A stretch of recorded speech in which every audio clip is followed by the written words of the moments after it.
pagi pemirsa, berjumpa lagi di Hidup Sehat bersama saya Dr. Sabrina Raisa dan partner saya. Saya Indra Bekti, tentunya terima kasih banyak loh ya. Nah, udah nonton kita hari ini luar biasa sekali. Itu berarti membuat Anda menjadi makin pintar tentang kehidupan sehat ya. Nah, tadi kita sudah mendapatkan informasi lagi terkait dengan vitamin yang harus disiapkan selama masa pandemi seperti sekarang ini yang lagi naik-naiknya ya. Betul, Omikron sedang naik, tapi vitamin tadi bukan cuma untuk menangkal Omikron, tapi untuk menangkal seluruh penyakit ya, karena untuk meningkatkan imunitas kita. Betul banget, Nah, setuju dong. sekarang ada yang lagi langka nih di pasaran. Apa itu? Minyak goreng. Oh iya bener, minyak goreng. Tapi sekarang lagi udah mulai turun ya harga minyak ya. Betul, harga Tapi turun kok jadi banyak yang memburu gitu kan, jadi pada hilang nih. Ada juga yang nimbun juga ya, jahat banget ya, ya Allah. Nggak boleh sebenarnya ya.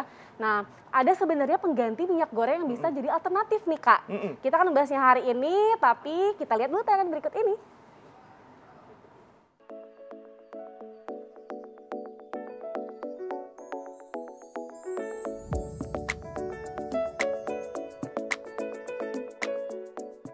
Setelah harga minyak goreng diturunkan oleh pemerintah Republik Indonesia menjadi Rp14.000 per liternya, kini masyarakat kesulitan untuk mendapatkan pasokan minyak goreng. Saking susahnya, masyarakat yang ingin membeli minyak goreng di supermarket kecil dibatasi pembeliannya, yakni maksimal 2 liter per orang.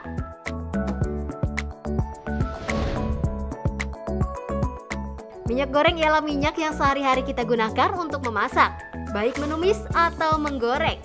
Ada beragam jenis minyak di pasaran, seperti minyak kelapa, minyak sawit, minyak canola, minyak zaitun, serta minyak bunga matahari. Namun, minyak yang biasa masyarakat gunakan ialah minyak kelapa sawit dan minyak sayur.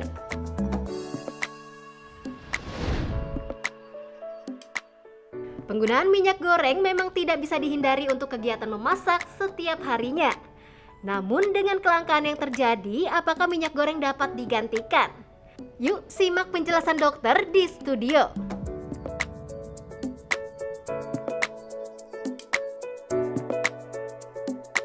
Nah, ini jadi penting sekali nih untuk emak-emak di luar sana yang lagi nyari-nyari minyak goreng atau mungkin tukang-tukang gorengan ya.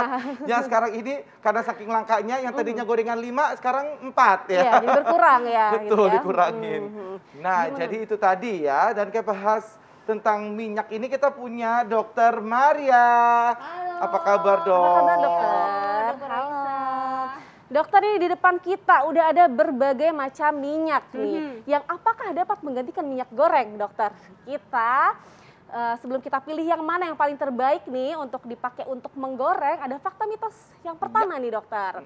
Katanya, dokter, ini pada saat minyak dipanaskan, ini minyak dapat memproduksi zat yang beracun dan kandungan nutrisinya bisa hilang atau berubah. Ini fakta atau mitos? Ini mitos. Mitos. Jadi ya, Oke. mitos. Jadi gini, minyak goreng itu kan punya namanya smoke point. Kalau air titik didih gitu ya. Kalau minyak itu ada namanya smoke point.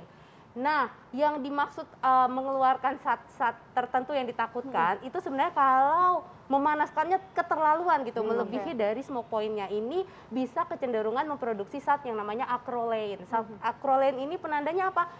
Kalau kita makan makanannya digoreng, sininya jadi nggak nyaman.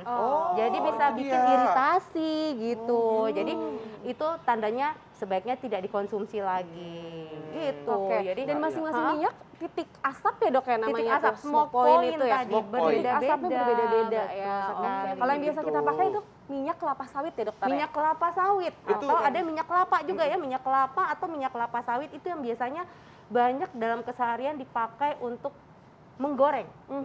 Menggoreng itu dalam arti minyaknya banyak, kemudian setelah panas gitu ya, biasanya orang kan pakai ngeraba-ngeraba gitu, panasnya berapa? Biasanya kalau menggoreng itu sekitar 190 sampai 200 derajat Celcius. Kalau merebuskan 100 derajat Celcius dia udah guduk-guduk Ya, gitu ya. betul. Kalau minyak lebih panas, nah itu biasanya baru itu namanya menggoreng atau disebut deep fried. Deep fried. Oke, Dok. Ini fakta mitos selanjutnya. Minyak itu sangat lekat dengan lemak. Jadi sangat tidak cocok untuk diet. Itu fakta atau mitos? Dan juga kolesterol tuh berisiko penyakit jantung. Fakta atau mitos tuh, Dok? Itu sudah pasti dong. Sudah pasti. Fakta-faktanya ya, Dok? Yang namanya minyak adalah komponennya memang fat, lemak gitu ya. Dan lemak ini yang perlu diketahui, biasanya orang kan takut sekali gitu ya. Aduh, nggak mau deh makan makanan yang berlemak. Tapi ingat, badan manusia itu tetap butuh lemak dalam komposisi yang baik dan jenis lemaknya harus yang bagus. Kenapa? Kita butuh energi, fungsi hormonal kita, fungsi saraf dan lain sebagainya, terutama yang berkaitan sama metabolisme gitu ya. Jadi kalau ditanya minyak identik sama lemak, ya, kalau kebanyakan kemudian jenis minyak yang dipilih ini juga minyak yang cenderung jenuh, ini dia yang tadi disebut nggak cocok buat diet, nggak cocok buat yang kolesterolnya tinggi, yang ada gangguan jantung gitu, yang mau jaga staminanya, apalagi sekarang butuh untuk itu ya, sistem imunnya juga bagus ya, ini juga nggak cocok kalau pakainya minyak yang jenuh atau minyak untuk menggoreng. Apalagi minyak jelantah ya, Dok? Wah, berkali-kali ya, Berkali ya. jelantah makin enak. Makin enak, kadang-kadang begitu, Dok. Makin hitam, makin gurih.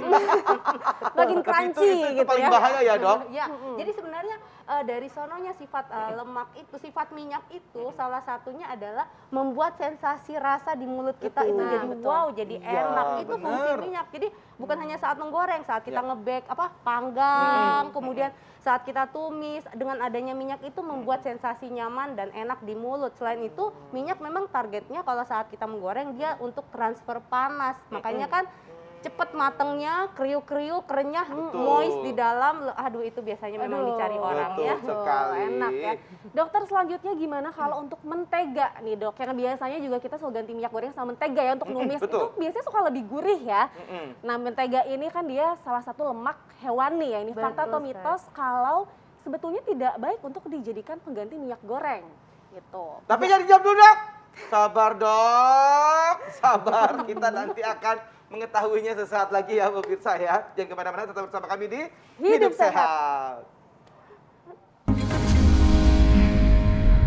Anda masih bersama kami di Hidup Sehat. Dan itu tadi mengenai berbagai macam jenis-jenis minyak-minyakan dan juga tentunya minyak goreng ya pastinya ya. Dan yang sedang langka ini adalah di peredaran itu minyak kelapa sawit. Kelapa sawit itu yang emak-emak lagi cari-cari gitu kan ya, untuk betul. menggoreng-goreng itu kan ya nih ya. Nah, tadi masih ada fakta mitos yang menggantung nih Kak Dokti. Betul. Dokter, mentega nih, mentega yang berbagai dahan lemak hewani ini katanya cenderung tidak baik untuk menggantikan minyak goreng. Ini fakta atau mitos? Ya, ini fakta. Jadi mentega itu terbuat dari bahannya adalah dari hewani gitu ya, atau biasa kita kenalnya dengan butter. Jadi butter ini sebenarnya kenapa tidak cocok digunakan untuk menggoreng? Karena sifatnya itu mudah gosong, kemudian ada sedikit kandungan air. Jadi dia kayak menyiprat-nyiprat gitu kalau kita pakai untuk menggoreng. Makanya biasanya hanya dipakai untuk sebagai tambahan aja supaya rasanya lebih nikmat. Jadi kalau dipakai untuk deep fried ini tidak cocok. Jadi mungkin lagi panas-panas, kasih butter dikit, boleh meleleh sendiri gitu ya. Mungkin ini bukan untuk digoreng ya. Betul sekali. Mungkin nambah-nambah rasa gitu. Iya, betul. Kalau ini selanjutnya Kak Dokti, di samping mentega ini margarin. Biasanya orang bingung ya apa bedanya. Beli mentega, belinya mentega tapi sebenarnya dibeli adalah margarin gitu ya. Kalau margarin ini memang lebih cenderung mudah kita peroleh. Ini berasal dari tumbuhan. Ini juga smoke point-nya terlalu rendah, jadi nggak bisa dipakai buat menggoreng deep fried. Makanannya tidak akan jadi renyah seperti apa yang kita harapkan kalau menggoreng gitu ya. Kemudian juga kandungan airnya juga banyak. Ini yang menyebabkan dia smoke point-nya juga rendah dan tadi jadi meletus kalau kita goreng itu jadi percikan itu ya. Kenapa jadi meletus ya? Tapi meletup lumayan sih. Meletup. Nah, betul. Yang meletup itu balon, Dok. Nah, Dok, ini fakta mitos berikutnya, Dok. Katanya minyak yang paling baik untuk memasak itu adalah minyak zaitun. Yang mana tuh ya? Itu. Kalau dari sini nggak kelihatan. Jadi biasanya kita mengenalnya memang dari tulisannya, karena kalau sekilas warnanya mirip sama ya, warna kuning keemasan. Jadi minyak zaitun itu bukan yang paling bagus, tetapi menjadi salah satu pilihan asupan lemak yang lumayan baik. Berarti daripada mitos ya, Dok? Ya? Mitos ya? Jadi mitos. Mitos.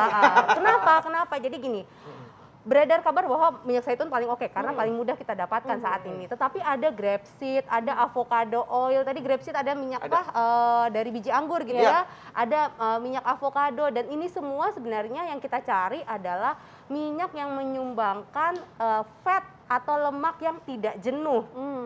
Nah, salah satunya adalah dari minyak zaitun, salah duanya dari tadi minyak-minyak yang minyak-minyak kayak minyak biji anggur tadi. Berarti tadi bukan apa namanya sebagai pengganti yang gimana? Kalau misalkan tidak ada minyak goreng tadi pakai ini Bisa boleh pakai ya? ini. Bisa ya? Kalau untuk ganti minyak goreng ini sudah pasti tidak boleh. Tidak boleh, bukan untuk pengganti Iya, berarti bukan ya. untuk Cuma pengganti butuh minyak buat goreng. lemak Jadi, aja ya? ya, jadi minyak zaitun yang beredar kan kita kenal ada yang extra virgin, ada yang virgin, ada yang extra light gitu ya.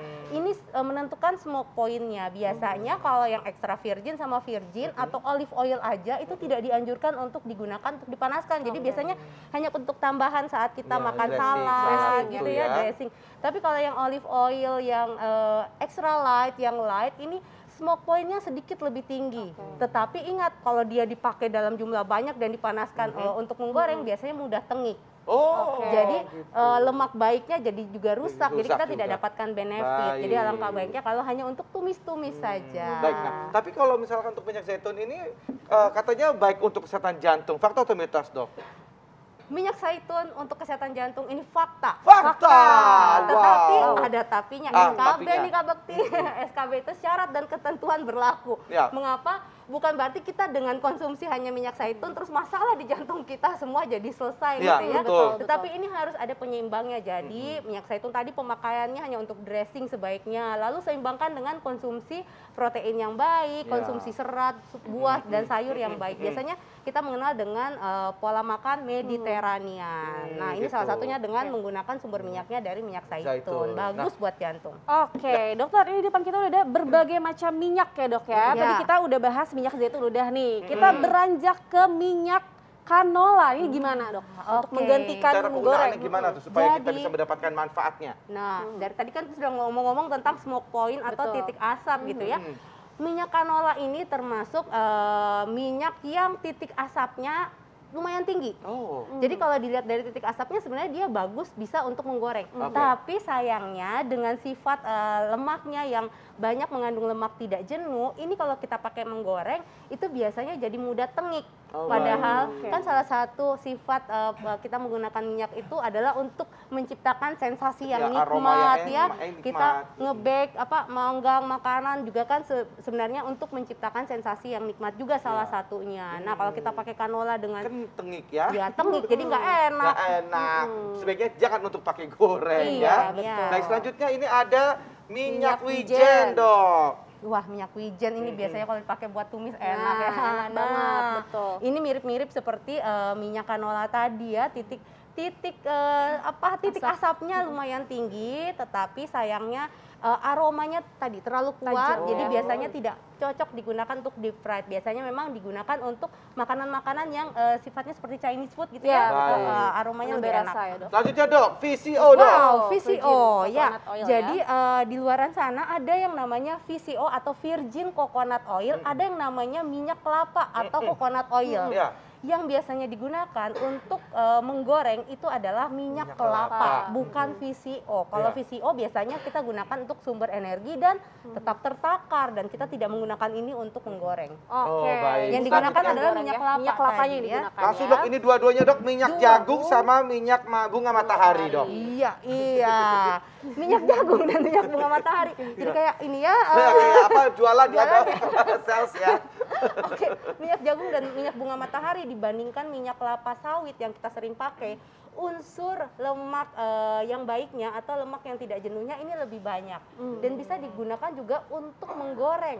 Tetapi untuk biji bunga matahari itu juga sifatnya mirip-mirip canola. Kalau kita terlalu panas dengan suhu yang panas gitu ya untuk menggoreng, ini biasanya aromanya jadi nggak kurang Tengik lagi tadi gitu ya. Baik, Oke, Dok. oke, dokter. Tipsnya nih dari dokter Maria yang direkomendasikan untuk pengganti minyak goreng tuh dok. Iya, jadi begini, yang Baik. harus dipahami adalah semua rata-rata unsur minyak apapun jenisnya itu mengandung kalori yang sama dalam per gramnya. Per gram mengandung kurang lebih sekitar 9 kilokalori ya. Maknanya apa? Maknanya adalah badan kita butuh minyak, butuh lemak yang baik, tetapi usahakan tidak berasal dari minyak goreng atau deep fried karena yang penting kita ingat kesehatan kita jangka panjang, Iya. gitu ya. Berapa takaran minyak yang dianjurkan? Biasanya sekitar 3, tergantung berat badan, bisa 3 sampai 6 sendok makan per hari. Jadi bayangkan hari, kalau Kak isi Bekti. per 3 hari. sampai 6 sendok makan ya. Iya. Dikit Itu- ya, iya. nggak boleh deep fried Makin ya. deep fried nggak boleh. Makin postur tubuhnya kecil ya berarti biasanya kebutuhan minyaknya lebih sedikit lagi. Dan alangkah baiknya dari yang 3 sampai 6 sendok makan ini kalau berasal dari minyak yang baik. Toh makanan kita yang lain juga tetap mengandung lemak, misalnya ikan dari laut dalam gitu ya, ada lemak baiknya. Alpukat, kemudian biji-bijian juga mengandung lemak. Jadi kita harus bisa mampu mengatur porsinya, itu yang paling penting. Oke.